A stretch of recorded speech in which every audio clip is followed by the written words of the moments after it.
Okay, so I'm reading this book. It's called Be Here Now. Look at it. It's so beautiful. And this is how like most of the pages look, by the way.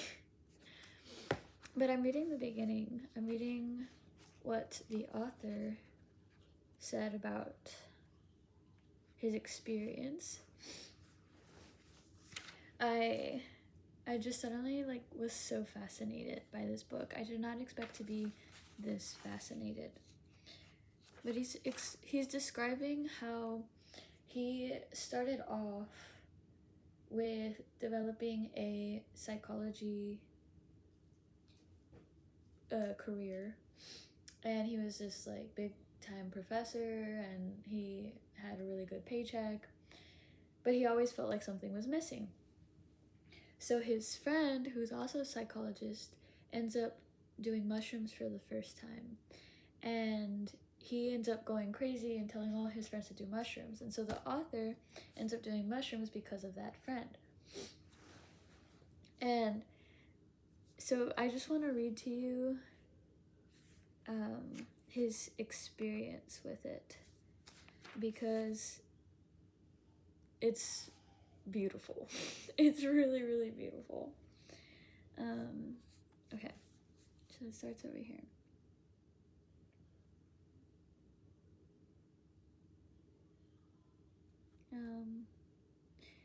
A few hours later, I had gone off by myself to reflect upon these new feelings and senses. A deep calm pervaded my being. The rug crawled and the pictures smiled, all of which delighted me. Then I saw a figure standing about 8 feet away, where a moment before there had been none. I peered into the semi-darkness and recognized none other than myself, in cap and gown and hood, as a professor. It was as if that part of me which was Harvard professor had separated or dissociated itself from me. How interesting, an external hallucination, I thought. Well, I worked really hard to get that status, but I don't really need it. Again, I settled back into the cushions, separate now from my professorness. But at that moment, the figure changed. Again, I leaned forward, straining to see. Ah, me again. But now it was that aspect of me who was a social cosmopolite.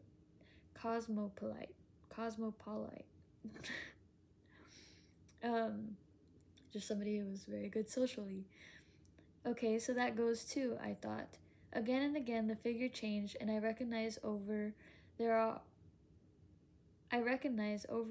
all the different aspects I knew to be me: cellist, pilot, lover, and so on. With each new presentation, I again and again reassured myself that I didn't need that anyway. Then I saw the figure become that in me which was Richard Alpertness. That is, my basic identity that had always been Richard. I associated the name with myself, and my parents called me Richard. Richard, you're a bad boy. So Richard has badness. Then, Richard, aren't you beautiful? Then Richard has beauty. Thus develop all these aspects of self. Sweat broke out on my forehead. I wasn't at all sure I could do without being Richard Alpert. Did that mean I'd have amnesia? Was that what this drug was going to do to me? Would it be permanent? Should I call Tim? Tim is his friend. Oh, what the hell. So I'll give up being Richard Alpert. I can always get a new social identity. At least I have my body. But I spoke too soon. As I looked down at my legs for reassurance, I could see nothing below the kneecaps, and slowly, now to my horror, I saw the progressive disappearance of limbs and then torso, until all I could see with my eyes open was the couch on which I had sat. A scream formed in my throat. I felt that I must be dying, since there was nothing in my universe that led me to believe in life after leaving the body.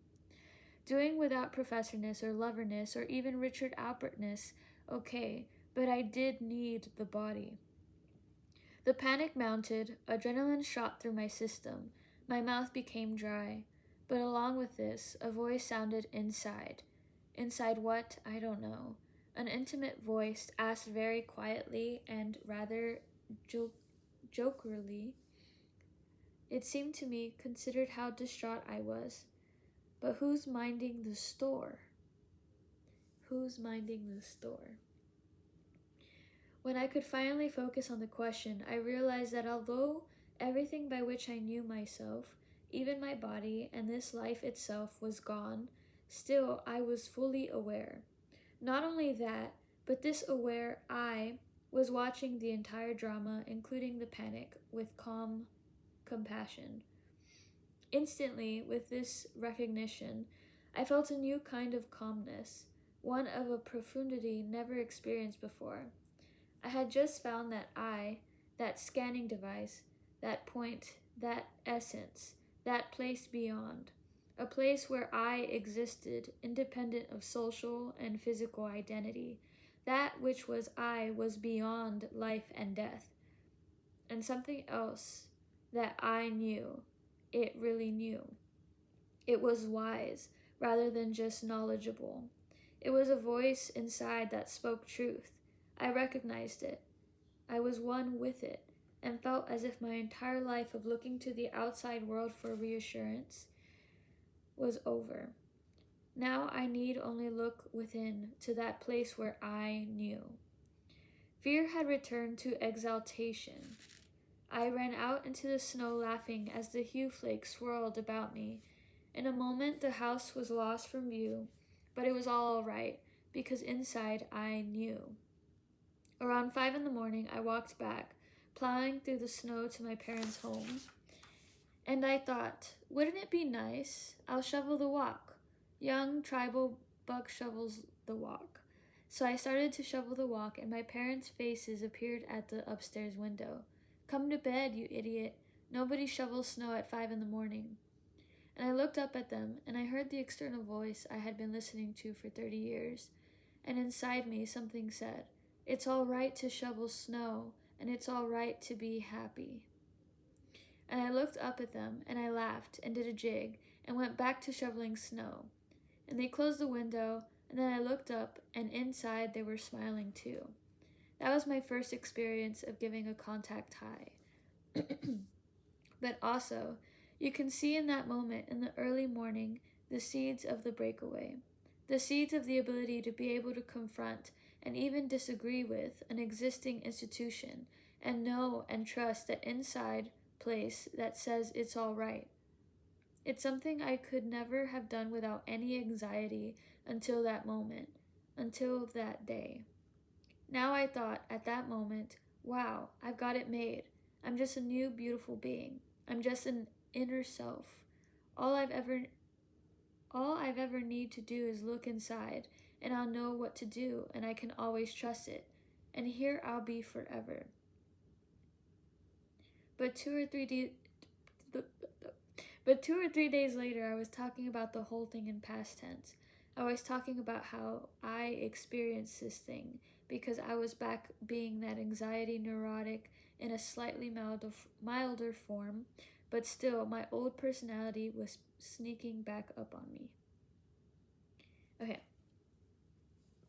So I read all that and I was just like really inspired. And a lot of those themes are something that God has been teaching me over and over again, to be free and to let myself be happy, to trust myself.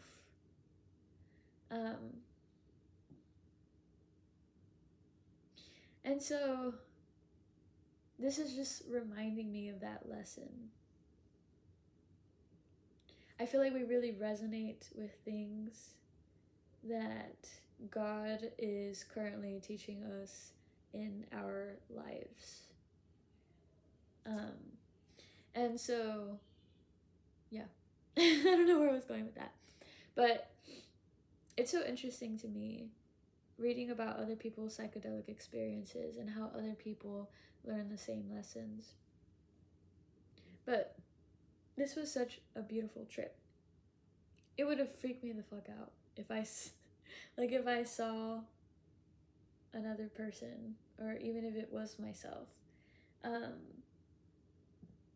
Excuse me. But I liked how he was saying, like, well, I don't need that anyways. I don't need to be a professor. I don't need to be successful. I don't need to be sociable. I don't need to be all this. I'm not any of this. Excuse me.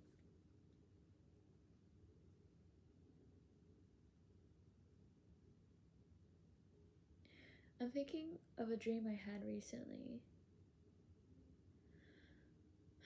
where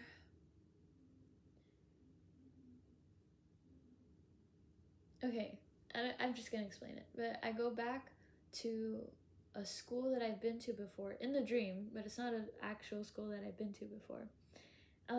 And I meet this person there, and they're being very like flirty, but very sweet, in a very sweet way that didn't cross any boundaries, and it was just like really fun, and we were laughing a lot.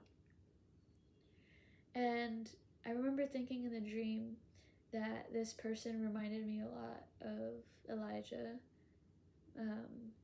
my boyfriend who passed away recently. And yeah, the person just reminded me a lot of them. And he asks me, after playing video games, he asks me, "Are you happy?" And that is the point where, I really, like, Elijah would always ask me that, "Are you happy?"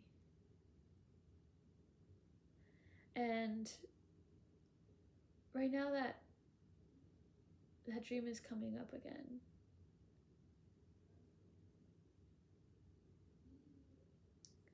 And I'm actually taking the time to digest it because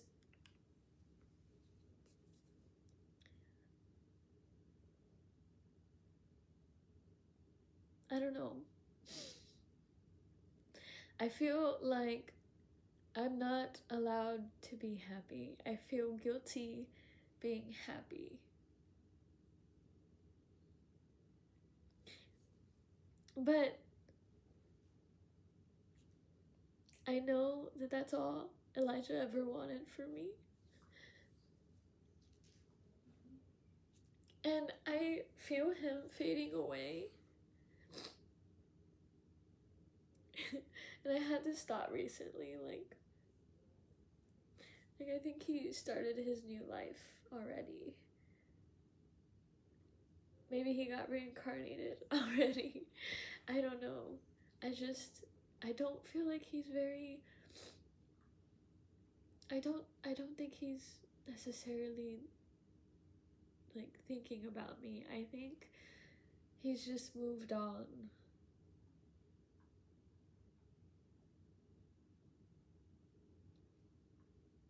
And if he's moved on, then I have to move on too.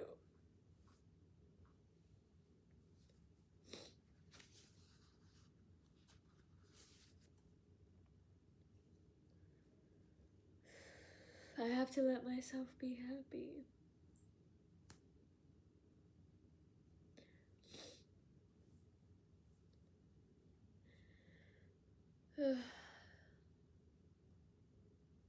I think most of the time I just try to numb myself. I just try to distract my mind. But God has been telling me, because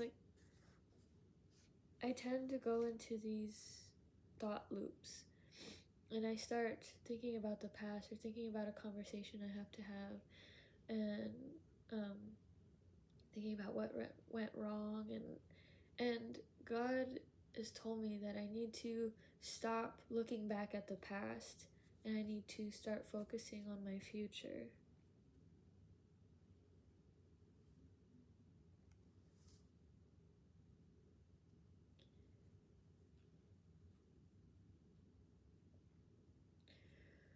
But the future is so uncertain. I know that I do not want to work a normal job. I would be able to make money a lot faster, but I want my freedom. I've gotten very comfortable with my freedom, and I've done it. I worked for a whole year just selling stuff, reselling stuff at the flea market, and I was able to take care of myself, maintain myself without needing to get a regular job.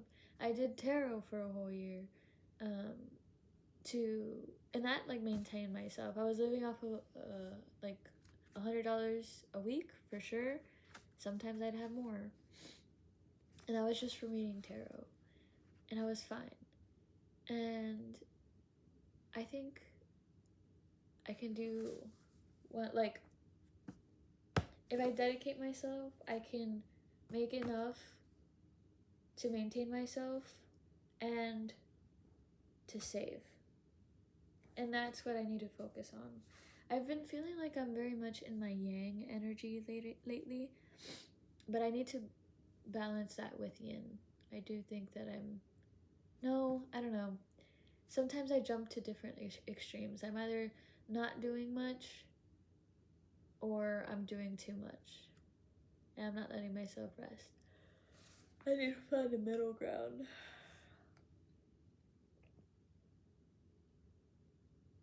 But yeah, I've just been feeling really led to learning more about psychedelics, what they do to the mind, what they teach people, how they help, what exactly they do. I have known for a long time that my path is aligned with psychedelics. And my mom doesn't like it. I try not to talk to her about it too much. But I don't even do it that often. I don't do it as often as my best friend does it. But somehow I've just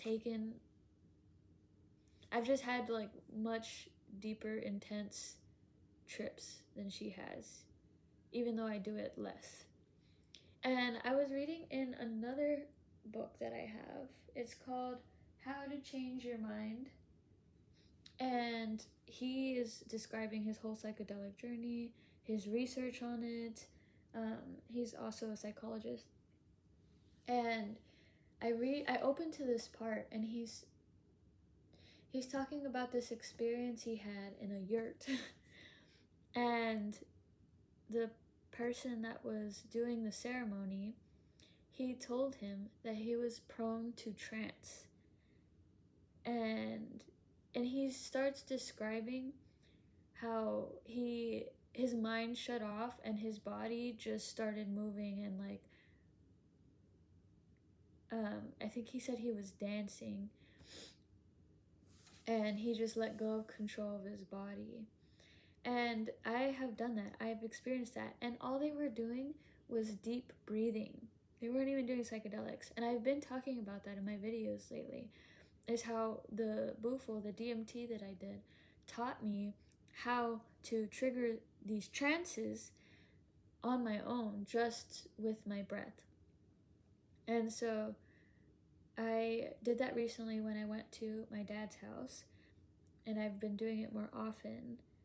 And I think I'm gonna prioritize that because I don't know, it just feels really good and it feels right, and I don't really know how to express what the whole experience is like.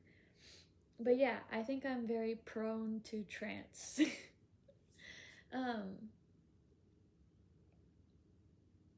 And that's kind of a scary thing, so I need to make sure that anytime that I do any type of medicine, that I am in a safe environment, and yeah, that I'm with people that won't take advantage of me when I get into a state like that. But even then, what this guy says is how, like, even though you lose control of your body, you are the I.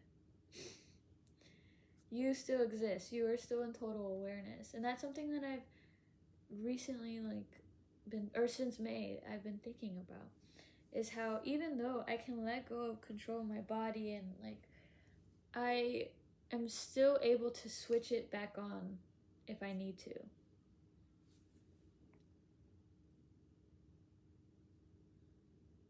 And sometimes people can trick themselves into thinking that they are losing control, but they're really not. It's so interesting. Like, you are and you aren't at the same time. You are the person, or you are the I that is telling yourself to let go of control. You are the I that lets go of control. You are also the I that gains control.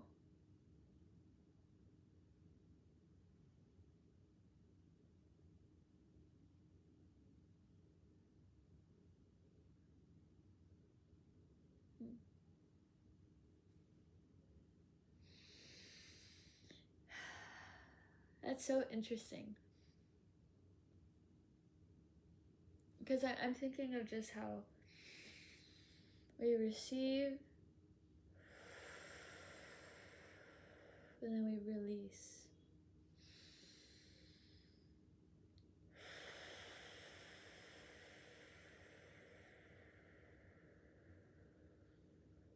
And it's just a constant cycle.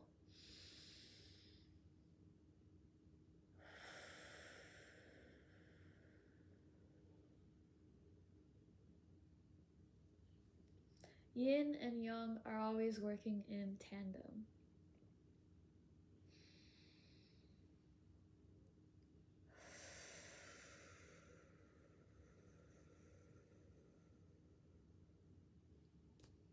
That's so interesting.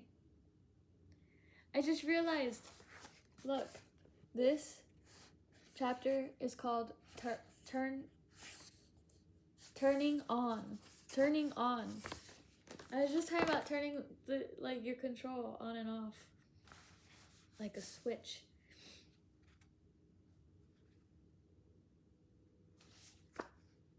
Okay, I think I'm done reading for the day.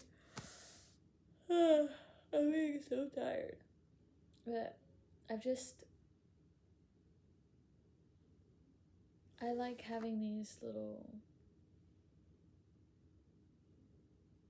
realizations or these moments of awareness with everything that has happened in my life, and even before the darkest stuff. Ever since I started working as a camp counselor, I have really, what's the word? Disconnected. I have really disconnected. And with losing my boyfriend, it kind of forced me back into connectedness. For some reason.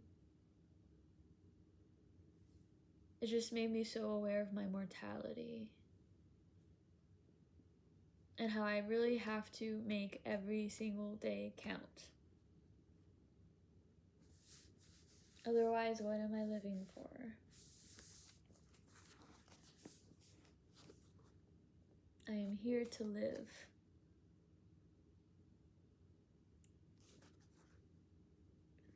Be here now.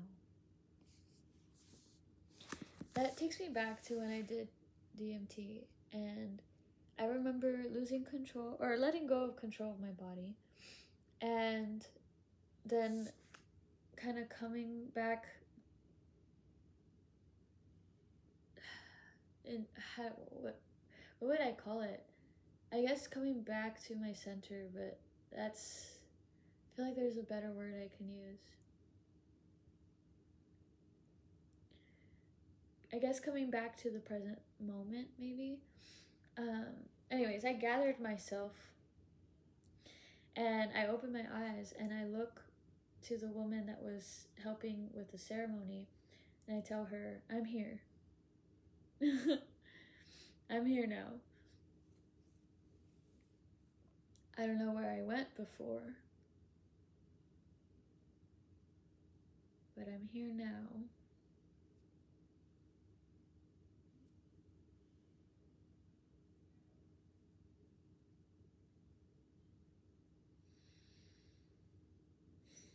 there is so much to discover, and it's all inside of me. Like, I just have to keep exploring inward, and I just have to keep going, because it's infinite. And sometimes I convince myself that infinity is overwhelming, but if I let it be, if I let it comfort me, it is nice to know that I never cease to exist. I never cease to exist.